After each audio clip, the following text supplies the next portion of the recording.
Few games can create such a mixed reception only to become fondly remembered after its ensuing sequels. A decade on, Far Cry 2 still sits below the third and fourth game in both critic and user reviews. Yet, a newfound appreciation has been discovered. This has mostly come from players growing tired of needless quests and bloated open worlds, preferring tired, mechanically oriented titles. Far Cry 2 may stumble as a sandbox, but as an FPS, it's one of the most memorable, replayable, and long-lasting titles in the entire genre. However, this praise is difficult to deliver until you've played it multiple times before recognizing and appreciating its intricacies and mulling over its significant faults. Personally though, Far Cry 2's African setting and tone is one of the most intriguing and unique aspects. Only a few video games are set in Africa: Far Cry 2, Resident Evil 5, and Metal Gear Revengeance, which greatly differ in their presentation of the continent. Now, Africa today has greatly improved across dozens of nations and various indicators of development. However, Far Cry 2 is a reflection of a particular mainstream zeitgeist of how people view Africa and to a greater extent many developing countries. Set in an unnamed failed African state, two factions, the APR and the UFLL, are gearing up for open warfare, largely spurred on by an infamous American arms dealer known only as the Jackal. As an equally anonymous mercenary, you've been tasked to hunt him down and kill him by all means necessary, which includes working with both factions to gain information, opportunities for future work, and rough diamonds, the game's form of currency. This, until the climax, is a very amoral story, with a purposeful blankness to any background information. The reasons for the conflict and the ideologies of the factions are never really stated, because they don't matter. Much like in reality and throughout the history of conflicts, each side is more than willing to commit atrocities to gain the upper hand. How many civil wars do you remember with a definitive good side? Not many. The missions that make up the bulk of the game are largely search and destroy tasks, but with a twist. Medical and food supplies, infrastructure like bridges, mines and waterworks, the things that nations and people rely on to survive are all targets. You're not saving the country, you're profiting off its demise. There is a good, neutral faction, the Underground, whose tasks are far more benevolent and defensive, like helping refugees. However, you only help them as if they're one source of malaria medication, something you contract in the game's opening and periodically suffer from. For a major AAA game, this was a very bold approach. I still didn't grasp or recognize the postmodern cynical concepts of the story until I was much older. However, when you step away from the broader picture, you're left with a very dumb and confusing story. The Jackal's motivations make little to no sense, and the lack of any player agency or choice exacerbates the problem by the climax. Even the secondary characters are made rather pointless by the halfway mark when the game plays its hand too early by killing everyone off and then reintroduces a new cast. It's very poor story pacing. Rather, it's how the game plays to the strength of its setting that makes it really worthwhile. Far Cry 2 is largely boilerplate first-person shooter combat in a limited open world.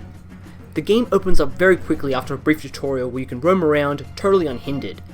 Guard posts are mostly roadblocks you have to fight through with some supplies. Safe houses are where you can stock up and pass the time, and gun shops are where you can spend diamonds to purchase and upgrade equipment. There's also small caches of diamonds spread across the map, so it pays to go off the beaten path. There's a few different task givers besides the aforementioned factions, like assassinations for some quick cash, gun runners who give access to new weapons, and buddy side quests where you can help fellow mercenaries with different odd jobs. Out of all of them, access to better hardware is a priority, as most guns you'll come across are degraded and prone to jam. Having your guns jammed during a firefight is essentially a death sentence. By purchasing weapons, which is the only thing you can spend diamonds on, you'll obtain them in pristine quality. Of course, this doesn't last long before they too break apart in your hands. Luckily, you don't have to buy them again, they just keep respawning in a warehouse. This does mean the first few hours of the game really suck as you struggle to hit or damage anything. Afterwards though, Far Cry 2 gets really good. Your weapons are divided up into 3 categories: primary, secondary and special. There are 2 ammunition sources, one for cartridge-based weapons, and the other being munitions for explosive-based ones. While seemingly restrictive, what the system does is incentivizes different loadouts and playstyles. Your primary might be a sniper rifle, the special LMG, and the secondary is an SMG grenade launcher. Now add powerful weapons like the mortar and flamethrower with a very high skill ceiling, and Far Cry 2's gunplay becomes a lot more engaging. Most firefights take place in self-contained areas, villages, manors, and industrial sites, and while the objectives are linear, how you approach them is entirely up to you. Kicking in the front gate is equally as viable as stealthing your way through at night, planting explosives before picking off the survivors. Far Cry 2 heavily advertised its incredible fire effects, and rightly so, as there's still some of the finest, dynamic environmental effects in any game. Either deliberately or accidentally, bushfires can quickly erupt and consume the area in a brutal inferno. Fire can be both a tool and a hazard, as well as beautiful in watching the tree branches catch ablaze and gradually fall. Even with a wide arsenal and avenues of approach, enemies are more than a match in ferocity. They're accurate, aggressive, and will coordinate with their allies to flank and overwhelm you. When wounded, they'll take cover, yell in pain, and even be carried away by their comrades. Their dialogue continues this by cursing you, talking amongst each other, and outlining their plans. It's exceptionally immersive. Luckily, you're backed up by your buddies. These are similar mercs encountered throughout the game that can revive you if you die and add secondary objectives to the main faction missions. They're fairly simple characters, but likable enough to be memorable. It's a pretty neat relationship system. This mix of player-driven gameplay, survivalist mechanics, and first-person action creates intense and brutal fights. Making the melee weapon a machete and having most of the opponents be randos in muscle shirts and shorts gives each battle a savage feel that few games can compare. If I can briefly nitpick, while the firearm selection is great, mostly rusty Cold War imports and former colonial weapons, how they're presented is woeful. The G3 is a powerful battle rifle, but here it's weak and inaccurate, even though it has the same caliber as a later game FAL, a much better weapon.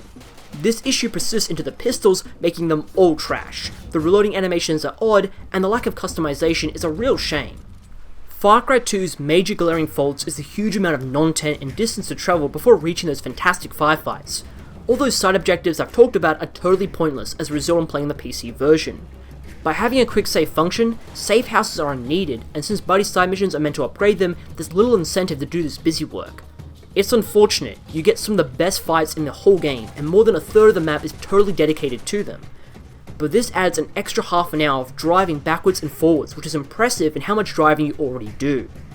The fast travel system is pretty limited, so be ready to start trekking. Initially, checking out the savannah or the night sky is pretty beautiful, but soon you're accosted by fellow drivers that smash you off the road, requiring repairs and meaningless shooting. After spending hours repeating this tedious process, the entire game becomes very fatiguing. This is likely why so many players, myself included, struggle to finish the game until the third attempt. It's also why I feel it's important to recommend Far Cry 2 only after examining and explaining the core positives that are so often buried on the first playthrough. Because the gameplay, setting, and environment all work together wonderfully to deliver a very original and violent journey that, over a decade later, still holds up. I really hope more games explore the African setting and take inspiration from Far Cry 2's achievements, as they deserve to continue and be built upon, because focusing more on mechanical freedom and less on unnecessary bloat could lead to some incredible future titles.